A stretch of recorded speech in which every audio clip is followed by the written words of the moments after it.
Alright, so as I was adding soil and DG to this, it obviously, I can hear and kind of feel the dirt kind of dropping down and the wall getting pressed down out on the bottom, so it obviously is moving much faster. I knew it was going to shift when I was going to start putting more weight up here, but it looks good for now. It'll do, I don't know how long that's going to last. And there you go. Didn't even last a day and the wall broke. That's crazy. I knew that was going to happen. So this right here is day one of building the wall. I'm going to have to break that up enough to be able to carry it. At least the wood's dry. It's going to be a little bit dangerous.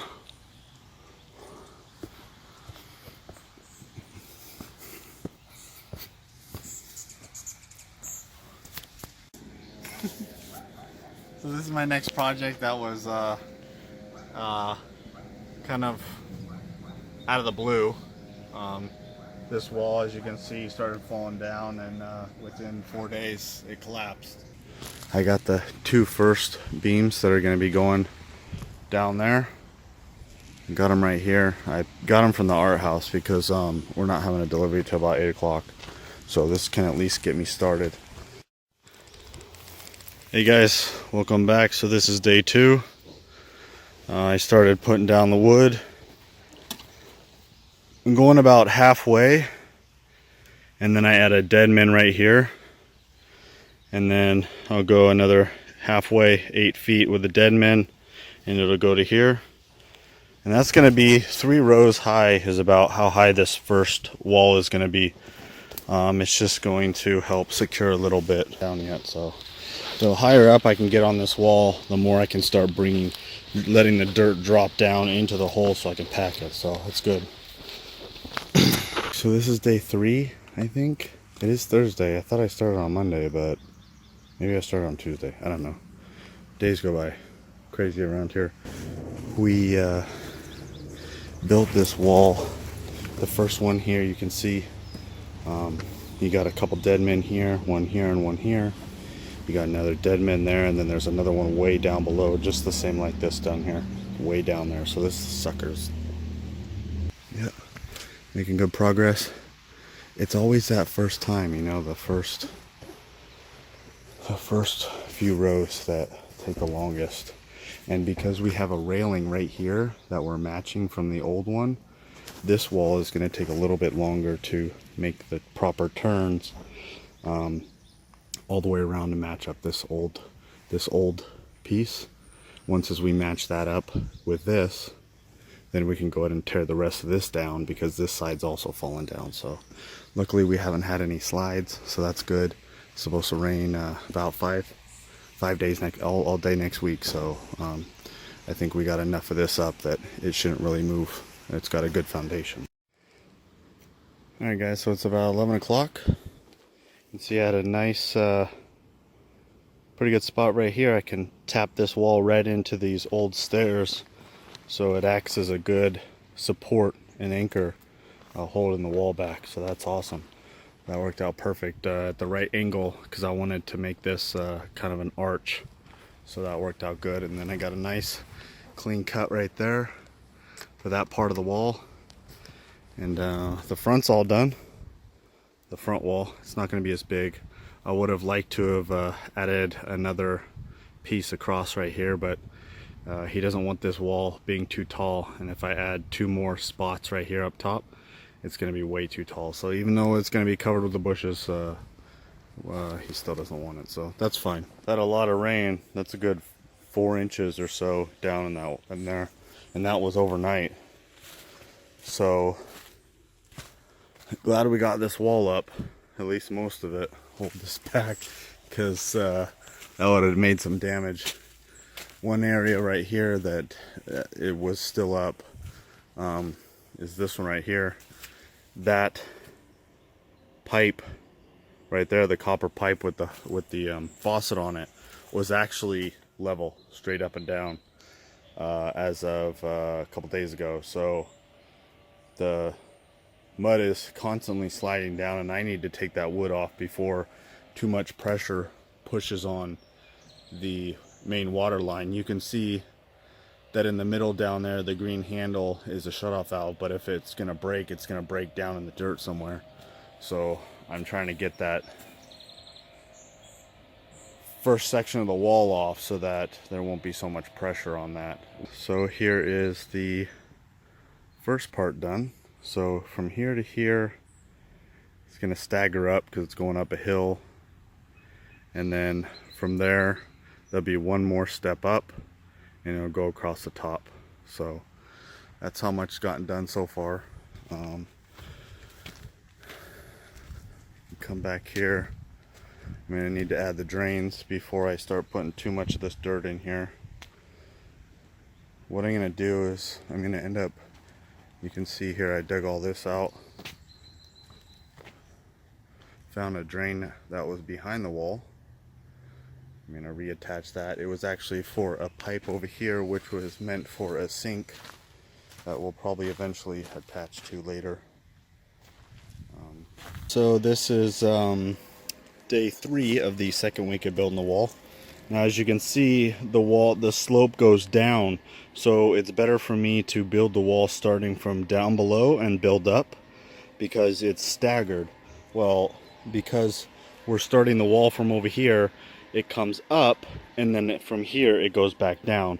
So it's a little tricky right here. I had to do a dead man halfway between right here because the next wall is actually going to be lower than this dead man. So we got to keep dropping down, which makes it a little bit harder to build, but it's getting there. So I ran into some pipe. There was actually a second pipe that went this way and it was right here, but it was stuck in the dirt. It wasn't even hooked up to anything.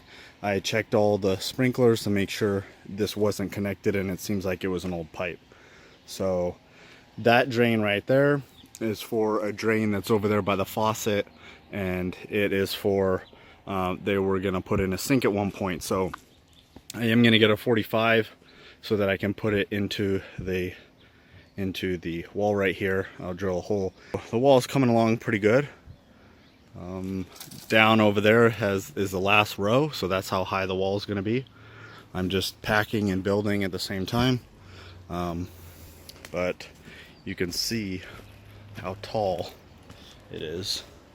I'm down here below because we have 2 rows here and then we have all these rows up here, so it's a pretty tall wall, but this sucker's going nowhere.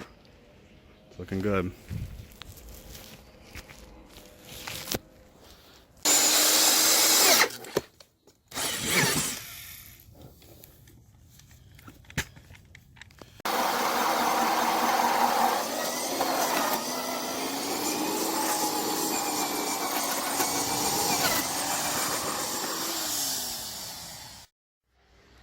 Alright, so I'm a little out of breath right now because I just brought this pepper tree here to this area. That pepper tree is going to go right there, and as it gets taller it's going to shade this area here because you get a lot of summer sun from over there. So as you can see, Bill did quite a bit of sanding, which it looks really nice on the edges so it's not so pointy. That tree there is going to go right here, but I don't want it too low into the ground because then it will take, 10 years for the tree to actually be seen up there and used as shade for that patio area. I took out the bushes and rebuilt the wall right there, as you can see, for this tree. So I mean, unfortunately, we like this covering over like this for the plants, but I'm gonna have to take all this out to rebuild the wall higher right here and down there at the bottom because this is just way too steep right here.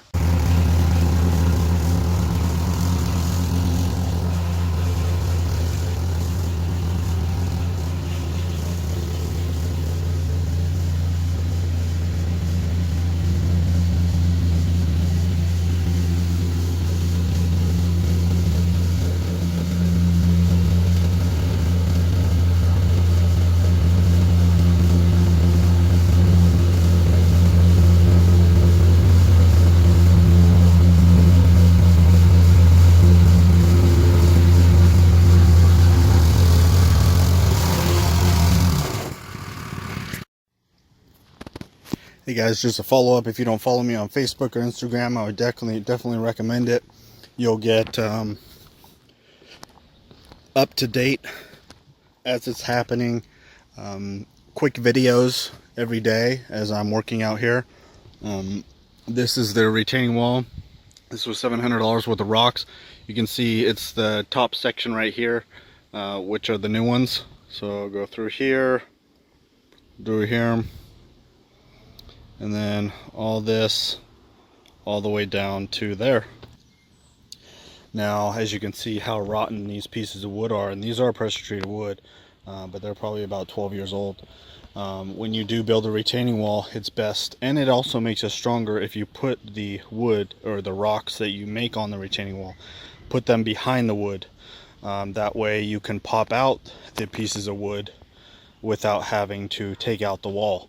You also don't want to make sure that you don't end up making any of the rocks leaning up against the wood either, because that will cause it to fall out. Like that one there looks like it's probably going to fall out if you take the wood out, you know. So you want it to be self-sustained.